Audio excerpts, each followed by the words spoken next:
We constantly remind ourselves that our ministry is to serve our student athletes and be the best dads we can possibly be. He reminds his players to always give something back to the game. It is my honor to introduce one of the best coaches I've ever been around. One of the best prepared in-game coaches I've ever been around. But most importantly, he is a wonderful dad, a husband. And Lord knows, guys, we need good dads in our society today.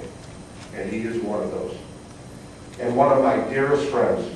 It is my honor to introduce to you Baseball Hall of Famer, Steve NICOLLERAT.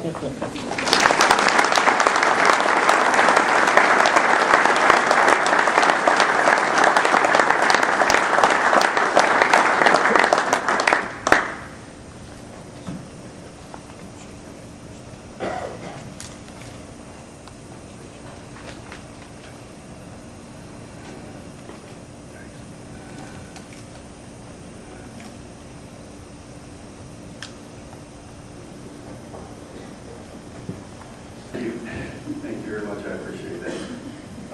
First of all, thank you for this honor, and I want to thank the members of the organization, the association. Thank Jan, Bill, and Jeff, and all the people that have made me feel so welcome up here. I also want to thank the guys from St. Charles, all the coaches.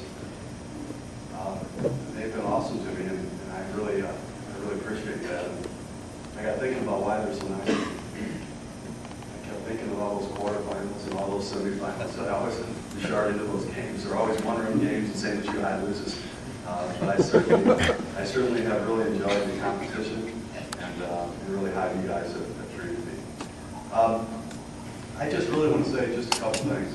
Yesterday I had a chance to meet in 4 different sessions. I got 25 or 30 guys.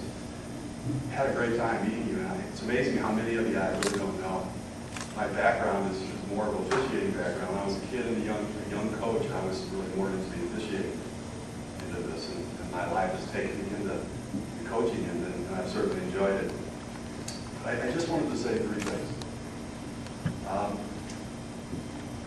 hope that you are a better coach today. I hope that we all are better coaches today than yesterday.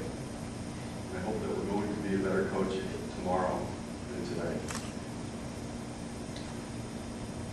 The second thing I like to say is I think about baseball, and I think about the kids that play, and times are much different today. I happen to love baseball very much, but the basis or the beginnings that our children have to play baseball are much different than what I had. When I was a little guy, I got a chance to go to the park and play, throw the ball around, and try to emulate the big kids. It was my goal to try to be picked by my brother or my brother's friends to try to bat 90, when we played rounds. We played fuzzball and any ball, we'd go home and we'd do it again. But the kids that are playing today, the kids that we coach, they've never had that start. They've never had that opportunity. So our job when we coach is really important in terms of technique and fundamentals. And I guess I'd like you, when you go back to your communities, to think about something. I'd like you to think about the game of baseball, the first experience that our kids have, and what it is. And I'd like to ask you if we can do it better. Because where I come from, those T-ball games that Dick talked about, that particular night, I remember. And what I remember were 24 kids on the field for St. Dominic, all across the infield. And when the ball was hit, 10 of them ran to the ball. And the other 10 were still picking the grass up. And then when they all came in to hit, maybe they hit once or twice. And these kids grew up. They became 10 and 11, and mom and dad said, "Hey, you want to play?" And they said, "No, I don't want to play anymore." We're losing kids playing baseball today, softball.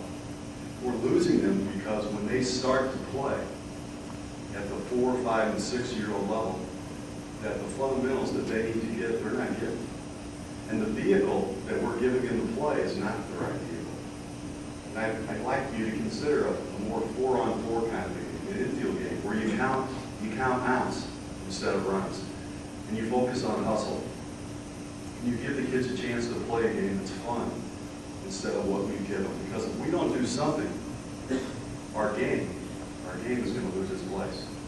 And it's up to people like you and I to help the organizations do a little bit better job than what they're doing right now.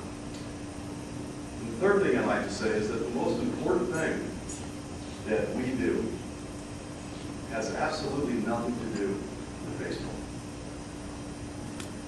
You know, baseball is the vehicle that people like you and I can talk to kids that are 14, 15, 16, 17, and 18 and help them make the decisions that are most important to them at a pretty tough time.